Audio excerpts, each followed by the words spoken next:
Hi guys, it's Kaychak. So I decided to start a series about my own gold making.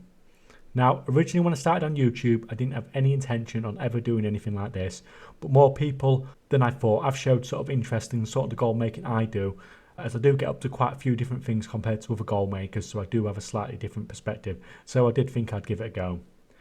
That being said, this isn't something I do for the views really. I know it's not going to have like the same sort of widespread appeal as maybe the rest of my videos, but it's something I'm keen on doing and it will keep my interest as well.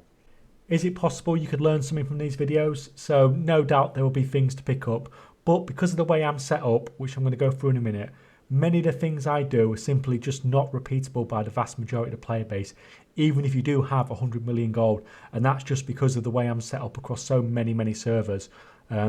So in this first episode, I'm just going to run through my setup, through my goals, and then week by week, we'll just see how things go from there. In future videos, we can take a look at what I'm selling each week, and I'll likely talk over some of the weirder stuff I do to make my gold. So as far as I know, I'm the only player who has auctions listed on all 175 EU and US servers. Now I use the word server quite a lot, rather than saying linked server auction house or something to that effect.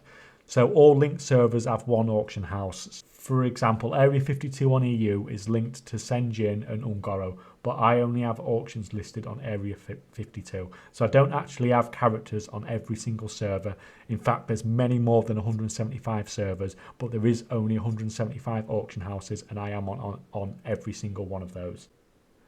Now, currently my primary aim in the game is to hit 1 billion raw gold, and that's gold, not stock, not value, but pure gold in my backpack. At the time of writing, I currently have 623.4 million raw gold. I did actually get quite close to 700 million gold until recently, but I needed to put game time on 8 accounts, enough to last me till the next expansion, max battlenet bounce, stock up on server transfers when they were cheap, etc. The WoW token is currently at probably the cheapest it's going to be until the next expansion, so I needed to do all that now because we know we won't be getting another expansion for at least a year, and I didn't want to pay more than I had to. At one point I actually bought so many WoW tokens that I actually bought the auction house out and I had to come back a few hours later. I will not have a weekly update on my raw gold, as I only tend to check it about once a month, as when you're on 175 servers it is a pain in the ass to keep track of stuff, and TSM is amazing for many things, but keeping track of gold across multiple accounts and many servers is not one of the things it's good at. Now, I would like to reach my goal in 2022. That means I need to make 376.6 million gold in around 40 weeks. So that is around 9.5 million gold profit a week. If you've been watching my coverage of 9.2, you may think this is a reasonably trivial task with some of the numbers I have been managing to pull, but it's very important to distinguish between making gold around a patch time and during downtime in WoW, which is very different. Usually during downtime, hitting around 5 million gold profit is about average for me. So that means to reach the goal of 1 billion raw gold by the end of the year, I'm really going to need to do well and really put some effort in to try and hit that target by my own standards. Listing auctions on 175 servers may sound like an absolute nightmare, but with 8 accounts it's not actually too bad. I was absolutely gutted when they banned multiboxing, but far from the reasons anyone else was. Before multiboxing was banned, I used to use it not for farming druids, but instead using it for posting auctions on 8 servers at once, and God, it made posting it so easy. I even used to cancel scan at times then, but these days it does take a little bit more effort. So nowadays, just 8 accounts and single posting, it takes around 90 minutes to 2 hours to post my auction, depends on how much attention I'm paying. I jump between listing 48 and 24 hours depending on how I'm feeling, but most recently it's been 48 hours just due to time constraints more than anything else. Since I started being a content creator, it just eats up a bit more of your time. So I did a bit of an audit this morning to see where I stood aside from my raw gold value.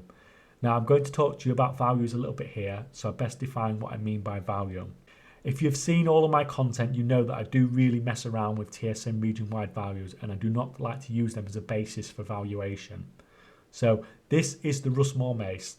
TSM tells me this has a region value of 7.2 million gold, and I haven't done that to that region value, so don't look at me.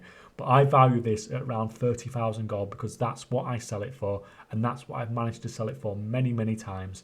And so if I look at my stock and I see that, that is 30,000 gold to me, not 7.2 million gold. Now, I'm sure someone somewhere has managed to sell it for a lot more than 30,000 gold, but that's what I stick at as my valuation. I also do not tend to overprice my auctions. I would rather move stuff fast and make less of a profit margin, with the exceptions of fairly rare stuff like a very rare transmog. And by very rare, I'm talking like 500k plus. Then I'm quite willing to wait for that to sell. I did not always used to be this way. I did used to price everything highly and got some amazing screenshots of sales, but for me at least, it wasn't as effective. I got to the point of listing almost 10,000 auctions, and because it was taking so long to list them, it was actually taking away time from other things I could have been doing to make gold. So I may have actually been losing gold by having prices higher. So I lowered my prices, cleared out a lot of my stock, and now I have much more time, and it's more fun, honestly, than just listing auctions for hours and hours and hours on end. So on that audit this morning, I currently am listing 5,684 auctions across 175 EU and US servers. The approximate value of all my auctions that I have listed is 461.1 million gold. So this excludes any auctions that I've intentionally overpriced to manipulate prices. So you probably see loads of my auctions around on the server you're on that are at 10 million gold. I don't include those, obviously. I also have around 143.2 million gold in stock that I do not have the auction at house. And this number in particular is a very conservative valuation. It's probably higher than that, to be honest. Well, that's easy then, isn't it? I just need to sell up everything I've got, and that puts me at over 1.2 billion raw gold. Well, maybe, but things are never that easy, and I still have bucket loads of transmog from island expeditions and stuff like that. A lot of the stuff I've got is quite slow moving, and it could take years for it all to sell. So I average about 32.5 auctions per server. And what actually surprised me most was my average auction house listing is about 81,000 gold, which was actually much higher than I thought it was. I expected around 50k, to be honest, maybe a little less, but it really shows that I've cleaned out a lot of the cheaper stuff that I can't be bothered to list anymore. At one point, I actually vended probably thousands of the cheaper island expedition gear. I just went to a vendor and just emptied it, basically. I wish I hadn't done it nowadays. Nowadays, I would have just made a video and let everybody comment, and I'd have just mailed it over and let you guys sell it. But that was before this time, unfortunately. Anyway, so that's pretty much all I'm going to go through on episode 1. The general basis being we want to push for that 1 million gold by the end of the year. It's going to be extremely challenging. So next week we can start to look at some sales figures and maybe talk about some of the other weirder stuff that I do. Thanks for listening, guys, if you got this far, and we'll see you next week. Thanks for taking the time to watch, guys. If you can hit like, subscribe, comment, all that good stuff really helps me out. And there's some more videos popping up on screen for you just now.